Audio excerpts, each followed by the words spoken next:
Jake rents an apartment. Marcus buys a starter home.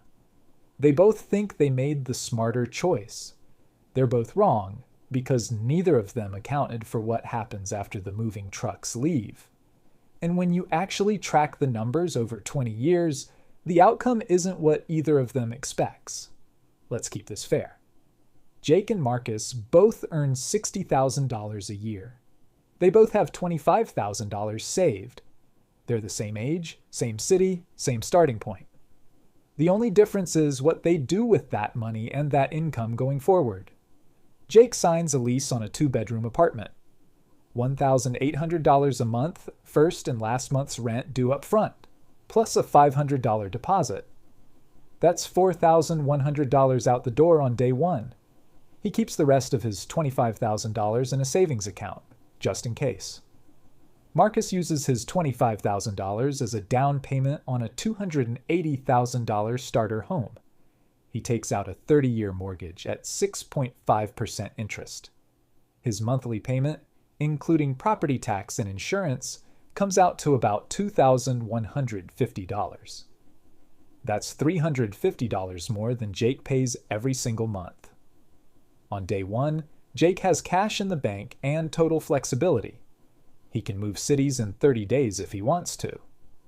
Marcus has a mortgage, a yard he has to maintain, and a payment that's noticeably heavier than his friends. Jake feels like he's winning already. For the first few years, Jake is living light. No repairs to worry about. Something breaks, he calls the landlord. He puts $200 a month into an index fund with the money he's saving compared to Marcus. The rest he just spends, because renting feels temporary, so saving feels optional. Marcus, meanwhile, is dealing with homeowner reality. Year 1, the water heater dies, $1,100. Year 2, he replaces a section of fence after a storm, $900. His property taxes go up slightly. His insurance premium creeps higher. Every month, more of his payment is going toward interest than principal, because that's how mortgages work early on. Let's run the actual numbers through year 3. Jake has paid $64,800 in rent, plus his $4,100 up front. That's $68,900 total, and he owns nothing. His savings, growing modestly in that index fund, sit around $8,500. Marcus has paid $77,400 in mortgage payments, plus $2,000 in repairs. That's $79,400 total. But his home has appreciated, worth roughly $300,000 now. His remaining mortgage balance is about $246,000. His equity is close to $54,000. On paper, Marcus looks like he's ahead by a wide margin. But equity isn't the same as cash in your pocket, and that gap matters more than people think. Here's what nobody talks about when they show you a mortgage payment next to a rent check. The mortgage payment isn't the full cost of owning. Maintenance runs about 1% of a home's value every year. On a $280,000 house, that's $2,800 annually that most first-time buyers don't budget for. Closing costs when Marcus bought the home ran him roughly $6,000 on top of his down payment. Property taxes rise over time, sometimes faster than income does, and if Marcus ever needs to sell, he's paying 6% in realtor commissions. On a $300,000 home, that's $18,000 gone before he sees a dollar of his equity. Jake's rent looks simple by comparison, but it has its own hidden math. His landlord can raise the rent every year at renewal, and in most cities, there's no cap on how much. A 5% annual increase, which is conservative in a lot of markets, means Jake's $1,800 rent becomes $2,297 by year 5. He has no control over that number. He's not building anything with it. Every dollar disappears the moment it leaves his account. By year 5, Jake's rent has crept up to about $2,180 a month. His total spent on housing over 5 years is roughly $121,000. His investment account, fed by whatever he managed to save, most years less than he planned, sits around $14,000. He has flexibility, but not much to show for it. Financially, Marcus is 5 years in. His home is worth approximately $325,000. His mortgage balance has dropped to around $234,000. His equity is close to $91,000. He's replaced a water heater, patched a fence, and dealt with one plumbing issue that cost $600. His total out-of-pocket beyond the mortgage itself is around $4,500 over 5 years. Not nothing, but manageable.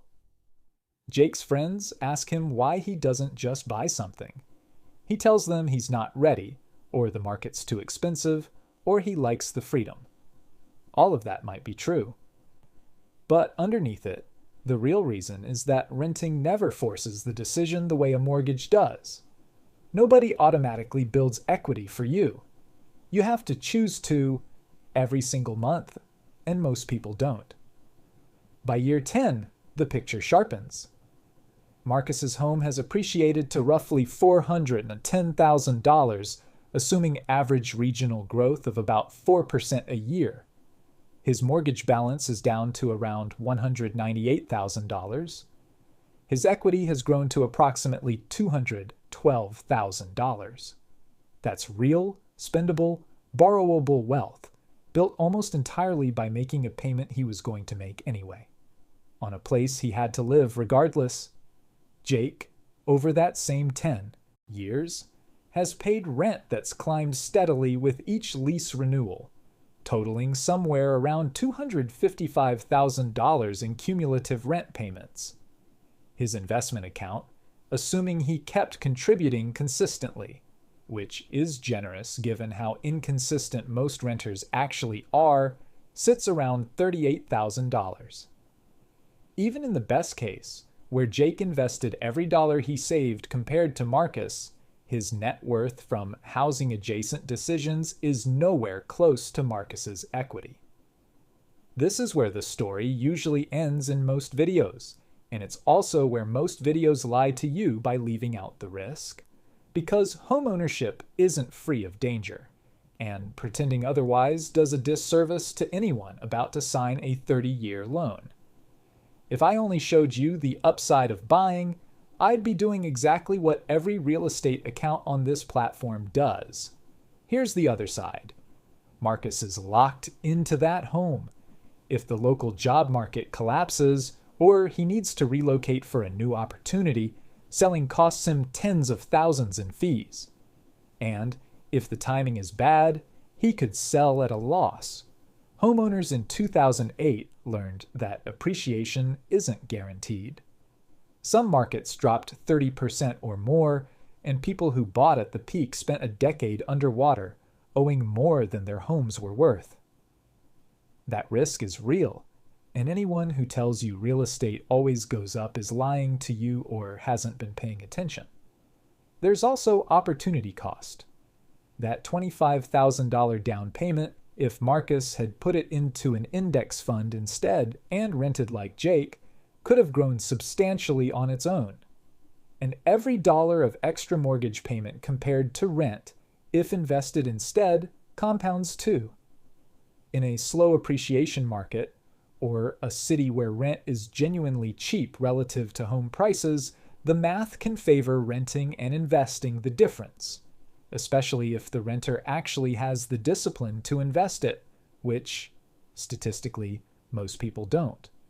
And illiquidity is a real cost. Marcus's $212,000 in equity isn't sitting in a bank account. He can't spend it without selling the house or taking out a loan against it, and both of those come with costs and risk. Jake's $38,000, whatever it ends up being, is liquid.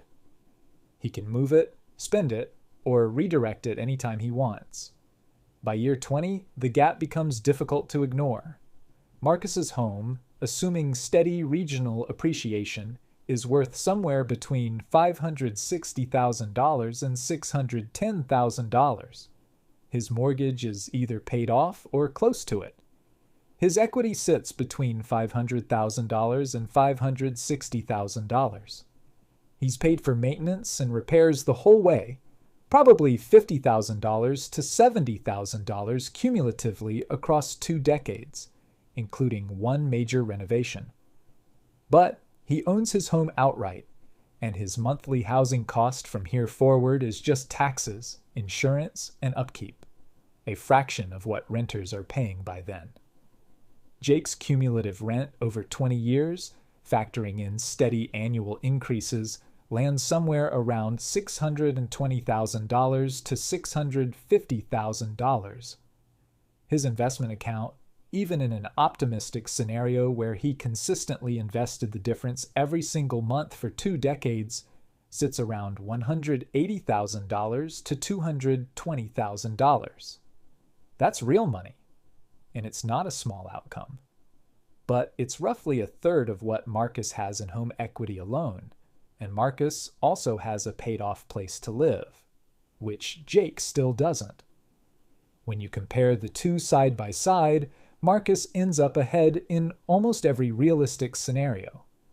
But the size of that gap depends entirely on discipline, market conditions, and how long each of them stays in place. If Jake had actually invested every dollar he saved with total consistency for 20 years, the gap narrows significantly. If Marcus had bought in a stagnant market or needed to sell early and eat the transaction costs, his advantage shrinks too. Jake and Marcus both walked into their 20s thinking they were making the responsible choice. Jake thought flexibility and liquidity would keep him ahead. Marcus thought a mortgage payment was basically forced savings. Neither of them sat down and mapped out what either path actually costs, in dollars, in risk, and in what happens if life doesn't go according to plan. The real trap isn't renting, and it isn't buying. The real trap is picking one because a headline told you homeownership is the only path to wealth, or because someone online convinced you renting is throwing money away, without ever running the numbers for your own city, your own income, and your own timeline. And if you're wondering what happens when you buy a home and still invest aggressively at the same time, that's a completely different conversation, and the math might surprise you. But for now, the next time someone tells you renting is throwing money away or buying is always the smart move, ask them one question. Did you actually run the numbers? Or did you just repeat what everyone else says?